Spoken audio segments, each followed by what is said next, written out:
High, unit and measurement চ্যাপ্টারে অনেক questions তো আমরা দেখলাম, অনেক পিওয়াইকিউসও দেখলাম, এমনি ইম্পর্টেন্ট টপিকগুলোকেও রিভাইজ করলাম, অনেক কোশ্চেন্স দেখলাম ওয়েস্ট বেঙ্গল জয়েন্টের, যেই মেন্সের, তারপরে উচ্চ মাধ্যমিক সব কিছুরই। বাট সবগুলোর মধ্যেই আমাদের এরর জিনিসটা বাদ চলে যাচ্ছিল। তাই আজকে আমরা ওই এরর টপিকটাকে নিয়ে স্পেসিফিকলি ওই টপিকটার উপরে কিছু 4-5টা অঙ্ক করবো, ঠিক আছে? বেশি কঠিন না, সহজই জিনিস হবে। এর আগে যে একটা দুটো অঙ্ক ছিল সবগুলোর মধ্যে সেই জিনিসগুলোকে নিয়েই হবে, ওকে? তো সেরকম কোনো কঠিন ব্যাপার না, ফটাফট দেখা যাক প্রথম কোশ্চেন স্ক্রিনের সামনে। কি বলছে? In an experiment of simple pendulum দিয়ে একটা পরীক্ষা করা হলো। The error in the measurement of length of the পেন্ডুলামের যে লেন্থ হয় L and time period T আর 3% অ্যান্ড 2% রেসপেক্টিভলি। মানে ওই সরল দোলকের যে দৈর্ঘ্যটা আর ওই সরল দোলকের যে সময়কাল, টাইম পিরিয়ড, এটা মাপতে ভুল হলো, কারণ এররের কোশ্চেন করছি, ভুল তো হবেই। কত পার্সেন্ট? 3% আর 2%। The maximum error in the value of L by T square. একদমই সিম্পল পেন্ডুলাম তো জাস্ট কথার জন্য বলছে। সিম্পল পেন্ডুলাম কেমন হয়? এরকম টাইপের। এইটা হচ্ছে লেন্থ, এটা হচ্ছে দৈর্ঘ্যটা, এখান থেকে এতটা, আর এখান থেকে শুরু করলে এদিকে গেল, আবার এদিকে আসলো, আবার এখানে আসলো। এই যে টোটাল টাইমটা লাগলো, এই টাইমটাকে বলা হয় টাইম পিরিয়ড, রাইট? তাহলে লেন্থ মাপতে আমাদের ত্রুটি হলো কত?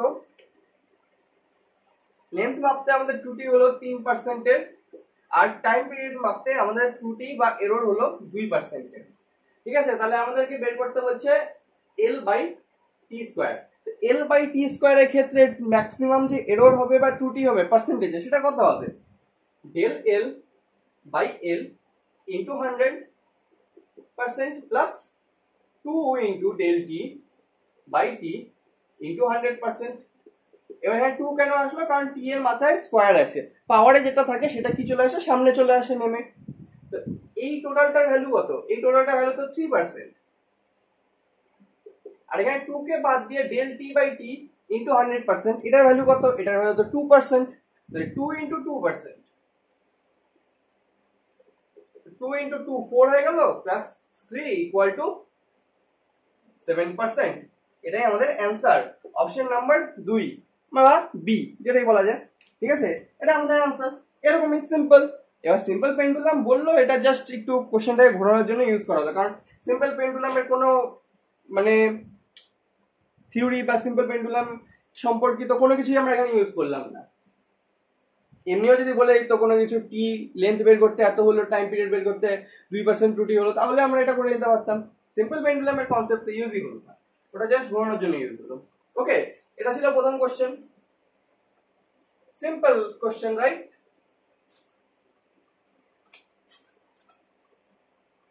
তারপরে কোশ্চেন আমি বোর্ডে লিখে দিচ্ছি, কারণ কোশ্চেনটা অনেকটা বড় চওড়া, ঠিক আছে? আটবে না স্ক্রিনের মধ্যে। কোশ্চেনটা খুবই সহজ। ওকে, কোশ্চেনটা কি বলছে? x ইকুয়াল টু যদি হয় a square, x equal to যদি হয় a square root over b by c, তাহলে চারটা অপশন দেওয়া, চারটা অপশনের মধ্যে কোনটা ঠিক হবে? এক নম্বর অপশন কি দেওয়া? এক নম্বর অপশন দেওয়া del x is equal to del a plus del b plus del c। দুই নম্বর অপশন দেওয়া del x by x is equal to 2 into del a by a plus del b by b plus del c by c.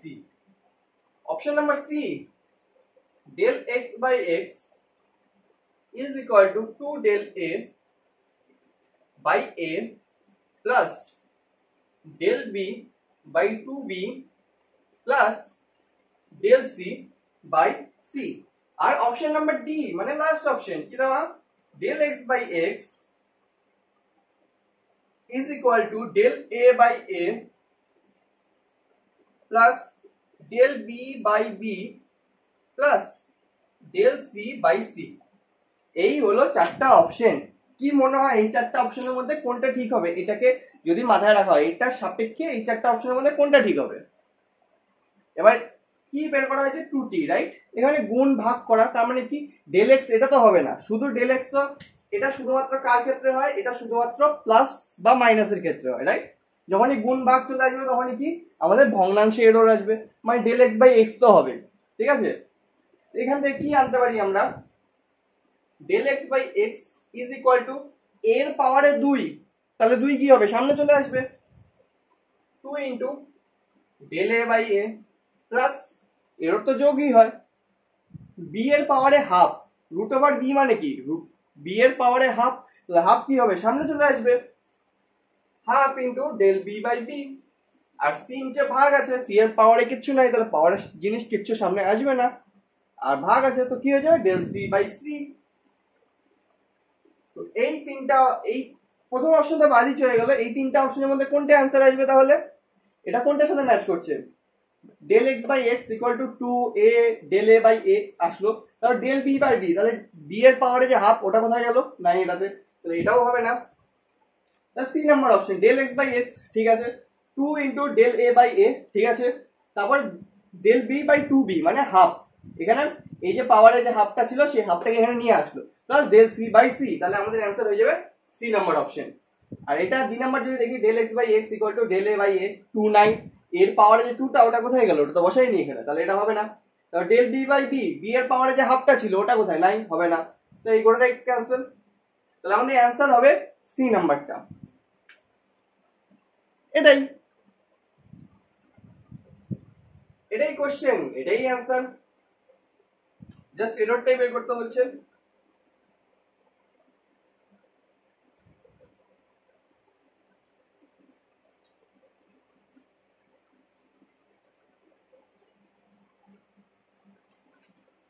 তারপরে question এখানে নিচে আসবে, a body travels uniformly a distance 13.8 plus minus 2 0.2 metre in a time 4.0 plus minus 0.3 second, calculate its velocity with error limits, what is the percentage error in velocity. তো দুটো জিনিস বের করতে বলছে, এক তো বেগ মানে ভেলোসিটি বের করতে বলছে, এররকে সঙ্গে রেখে ওই প্লাস মাইনাসের যে দেওয়া আছে না ডিস্টেন্স দেওয়া, সেখানে 13.8 এর পরে কি দেওয়া, প্লাস মাইনাসে এররটা দেওয়া, ওরকমই টাইম এরর 4 সেকেন্ড প্লাসে মাইনাসে 0.3, এটা একটা এরর দেওয়া, রাইট, টাইমের ক্ষেত্রে। তো ওরকমই ভেলোসিটিটা যে বেরাবে সেই ভেলোসিটির শেষেও প্লাসে মাইনাসে এটা থাকবে, ঠিক আছে, এররটা।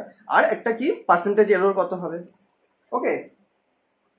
কি করব, আমাদের কাছে ডিস্টেন্স ট্রাভেল, কতটা ডিস্টেন্স ট্রাভেল করলো, এস ইকুয়াল টু কত দেওয়া, এস ইকুয়াল টু দেওয়া হচ্ছে 13.8 প্লাসে মাইনাসে 0.2 মিটার, তারপরে কি দেওয়া, টাইম কত দেওয়া 4.0 প্লাসে মাইনাসে 0.3 সেকেন্ড, রাইট।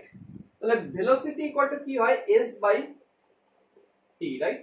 তো ভেলোসিটি যখন এক্সাক্ট মানটা বের করব তখন শুধুমাত্র এই মানগুলো নিব, যখন এরর বের করব তখন এররের মানগুলো নিব, রাইট। তো এখানে তো আমরা শুধু মানটা বের করছি, এক্সাক্ট মানটা, তাহলে কত হবে 13.8 বাই 4.0 বা 4.0, অ্যান্সার আসবে হচ্ছে 3.45 মিটার পার সেকেন্ড, ওকে। ক্যালকুলেটর করে দেখতে পারো, এই জিনিসটাই আসবে 3.45 মিটার পার সেকেন্ড। এবার আমাদের এখানে যে অ্যান্সারটা দেওয়া, মানে অ্যান্সার তো না, যে ভ্যালুগুলো দেওয়া 13.8 4.0, সিগনিফিকেন্ট ফিগার কটা, দশমিকের পরে একটা করে, রাইট। এটা তো 8 একটা, এটাতে 0 একটা, এখানে এটাকে সিগনিফিকেন্ট ফিগার একই আনতে হবে দশমিকের পরে।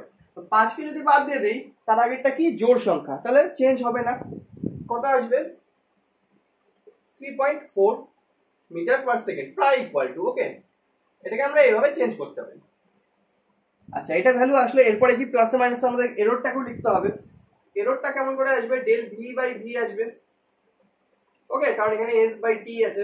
তো প্লাসে মাইনাসে কি হবে, del S by S plus del T by T, এরকম হবে। তো V equal to S by T যদি দেওয়া থাকে, তাহলে ভগ্নাংশে এরর কত হবে, বা শুধু এরর কত হবে, del V by V equal to del S by S plus del T by T. প্লাসে মাইনাসে দুদিকেই হতে পারে, এররটা কমের দিকেও হতে পারে, বেশির দিকেও হতে পারে।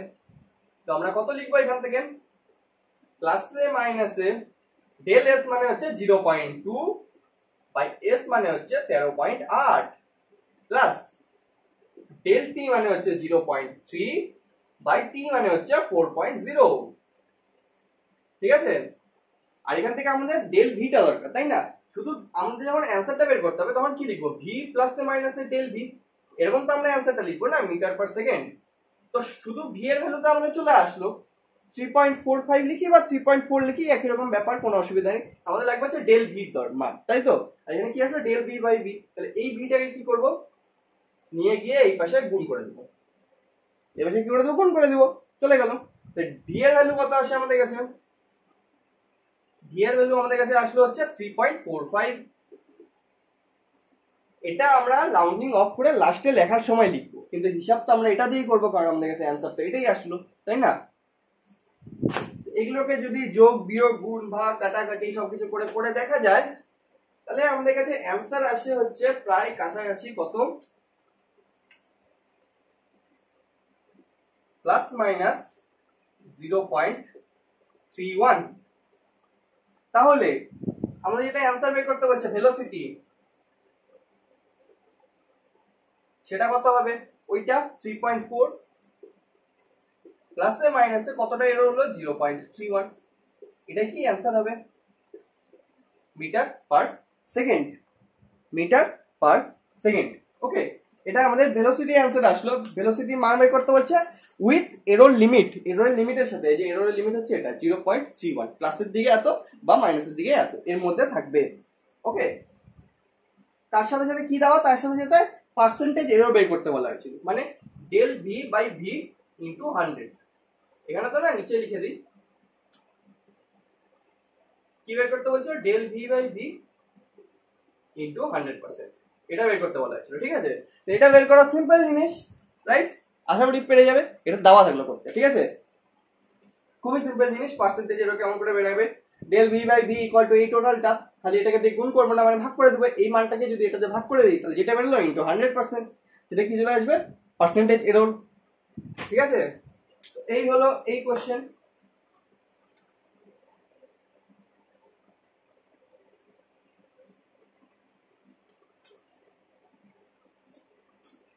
করে দেখবে, ঠিক আছে, খালি দেখে নিলাম বোর্ডে হবে না, ওরকম করে নিজেকে খাতার মধ্যে করতে হবে, নিজেকে লিখতে হবে, বুঝতে হবে, তখন করতে নিয়ে অনেক জায়গায় আটকে যাবে, ঠিক আছে। সেই জন্য লিখতে হবে, নিজের থেকে করতে হবে, শুধুমাত্র দেখে গেলে হবে না। দেখলে মনে হবে সবই সহজ, সব তো হয়েই যাচ্ছে, একটার পর একটা, একটা লাইনের পর একটা লাইন, কিন্তু পড়ার সময় মনে পড়বে যে এই লাইনটা পরে কেমন করে ওই লাইনটা আসলো, ঠিক আছে। তাই খাতায় লিখে করতে হবে। আচ্ছা, তারপরে কোশ্চেন এখানে কি বলছে, the heat generated in a circuit is given by Q equal to I square RT, where I is current, R is resistance, T is time। মানে একটা সার্কিটের মধ্যে কারেন্ট তৈরি, মানে কারেন্ট দেওয়ার জন্য কি তৈরি হচ্ছে, তাপ শক্তি তৈরি হচ্ছে, এগুলো সব আমরা পরে দেখবো, ঠিক আছে, এইসব জিনিসগুলো সম্পর্কে থিওরি। এখন জাস্ট ইকুয়েশনটা দেওয়া, Q equal to I square RT। ওকে, যেখানে I হচ্ছে কারেন্ট, R হচ্ছে রেজিস্ট্যান্স মানে রোধ, T হচ্ছে time. If the percentage error in measuring I R T are 2%, 1% and 1%, মানে কারেন্টকে মাপার সময় আমাদের ত্রুটি কত হলো 2%, রেজিস্ট্যান্স মাপার সময় ত্রুটি কত হলো 1%, আর টাইম মাপার সময় ত্রুটি হলো 1%, then the maximum error in measuring heat, হিটকে মেজার করতে কত ত্রুটি হবে, এই জিনিসটাই তো করে আসছি এতদিন ধরে। কিউ ইকুয়াল টু কত দেওয়া, I স্কয়ার RT, রাইট? তাহলে আমাদেরকে পার্সেন্টেজ এরর বের করতে বলছে কার, কিউ এর। কিউ এর পার্সেন্টেজ এরর কত হবে, del Q by Q into 100%, del Q by Q into 100%,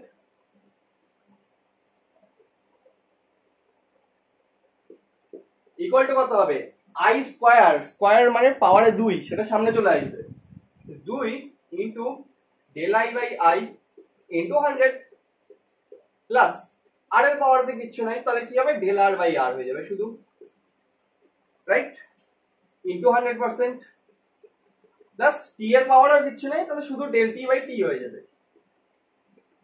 into 100%। তো কত হবে, 2 into del I by I into 100% এর ভ্যালু, মানে কারেন্টকে গণনা করার সময়, ক্যালকুলেট করার সময় আমাদের ত্রুটি কত আসছিল, কত দেওয়া ছিল, 2%, তো 2%। তো প্লাস রেজিস্ট্যান্স মাপার সময় ত্রুটি কত ছিল 1% এর, সঙ্গে টাইম মাপার সময় ত্রুটি কত ছিল 1% এর। এখান থেকে 2 2 4 হয়ে গেল, 5 একে 6, আমাদের অ্যান্সার আসবে হচ্ছে 6%। অপশন নাম্বার 4 বা ডি। ওকে, সো এই হলো কোশ্চেন। এররের কোশ্চেন বেসিক্যালি এরকম টাইপেরই আসবে, ঠিক আছে? এররের কোশ্চেন বেসিক্যালি এরকম টাইপেরই আসবে, কারণ এরকম টাইপেরই হয়। আচ্ছা, এই কোশ্চেন গেল। তারপরে একটা কোশ্চেন বেশ ইন্টারেস্টিং কিন্তু খুবই সহজ। সামনে কোশ্চেন থাকবে, কি বলছে, গিভেন রেজিস্ট্যান্স, মানে দেওয়া আছে কি resistance R1 equal to 8 plus মাইনাসে 0.4 ওহম, ঠিক আছে? রেজিস্ট্যান্স মানে রোধের একক ওহম হয়। And R2 equal to 8 plus মাইনাসে 0.6 ohm. What is the net resistance when R1 and R2 are connected in series? Connected in series, দুটা রোধকে যখন সিরিজ কম্বিনেশনে লাগানো হয়, মানে শ্রেণী সমবায়, এই জিনিসটা আগে ছিল। এটা একটা রোধ R1, এর ভ্যালু কত দেওয়া 8, এটা একটা ভ্যালু, তারপর এরর দেওয়া প্লাসে মাইনাসে 0.4 ওহম। সরি, ওহমটা বাইরে লিখতে হতো কারণ টোটালটা নিয়ে ওহম। তারপরে কি হলো, সিরিজ কম্বিনেশন, মানে এরপরেই আবার একটা লেগে গেল, এটা কত R2, এটা ভ্যালু কত 8 প্লাসে মাইনাসে 0.6 ওহম। তো এবার এদের নেট রেজাল্টেন্ট কত হবে? এদের নেট রেজাল্টেন্ট কেমন করে আসে? একটাই রেজিস্ট্যান্স হয়, এই একটা রেজিস্ট্যান্স আর এর ভ্যালু কত হয়? R1 plus R2, R1 plus R2 মানে 8 প্লাস 8 ইকুয়াল টু হয়ে যাবে 16। এবার প্লাসে মাইনাসে ত্রুটি, ত্রুটি কি হয়? ত্রুটি কি কখনো বিয়োগ যায়? ত্রুটি সবসময় যোগ হয়। এটাতে কিছু ভুল হলো, ওটাতে কিছু ভুল হলো, তাহলে টোটাল ভুল কত হবে? দুটা যে ভুল করলাম, এখানে যতটা করলাম ওখানে যতটা করলাম, দুটার যোগফল। এখানে 4 করলাম, এখানে 0.4 করলাম, ওখানে 0.6 করলাম, তাহলে টোটাল কত করলাম? 1.0। এটাই আমাদের অ্যান্সার। এটাই আমাদের অ্যান্সার, ঠিক আছে? দুটো রেজিস্ট্যান্স দেওয়া, রোধ দেওয়া, R1 আর R2, যাদের ভ্যালু দেওয়া 8 প্লাস মাইনাসে 0.4, এটা 8 প্লাস মাইনাসে 6 0.6। তো এদের রেজাল্টেন্ট কি আসবে? R equal to R1 plus R2। শ্রেণী সমবায়ে থাকলে কি হয়? R equal to R1 plus R2। এটা যদি প্যারালাল কম্বিনেশনে হতো, যদি এরকম হতো, এখানে একটা দেওয়া আবার এখানে একটা দেওয়া, প্যারালাল কম্বিনেশন, তখন কি হতো? 1/R equal to 1/R1 plus 1/R2, এরকম টাইপের হতো। তো আমাদের এরকম তো দেওয়া নেই, আমাদের দেওয়া হচ্ছে সিরিজ কম্বিনেশন বা শ্রেণী সমবায়, ঠিক আছে? তো ওখানে কি হয়? R1 plus R2। তো দুটোর ভ্যালু কি হবে? এই দুটোর ভ্যালু কি হবে? যোগ হয়ে যাবে। আর ত্রুটি যে ভুল আমি যে করলাম, এখানে একবার ভুল করলাম, এখানে একবার ভুল করলাম, তো দুটো ভুল কি হবে? যোগ হয়ে যাবে। এমন তো না যে এখানে একটু করলাম, ওখানে একটু করলাম, বিয়োগ হয়ে গেল, অল্প একটু ভুল হয়ে গেল, এরকম তো হয় না। যোগ মানে ভুল যেটা আমি করি সেটা সবসময় যোগ হতে থাকে, সেটা সবসময় বাড়তে থাকে, ভুলের পরিমাণ সবসময় বাড়তে থাকে, ঠিক আছে? এখানে এতটা ভুল হলো, এখানে এতটা, তাই টোটাল কত? এই দুটোর যোগফল। সেটাও প্লাসে হতে পারে, মাইনাসের দিকে হতে পারে, সেটা তো আলাদা জিনিস, কারণ ত্রুটি ওইদিকেও হতে পারে, এদিকেও হতে পারে। তো কত হলো? 16 প্লাসে মাইনাসে 1.0 ওহম। এটাই হচ্ছে এটার অ্যান্সার। ওকে, সো এই হলো কিছু এররকে নিয়ে কোশ্চেন্স। আশা করি বোঝা গেল, খুবই সিম্পল কোশ্চেন্স ছিল। ওকে, তো বোঝা গেলে লাইক, শেয়ার, সাবস্ক্রাইব। সো আজকের জন্য এইটুকুই, ঠিক আছে? দেখা হচ্ছে নেক্সট দিন, নেক্সট সেশনে। টাটা।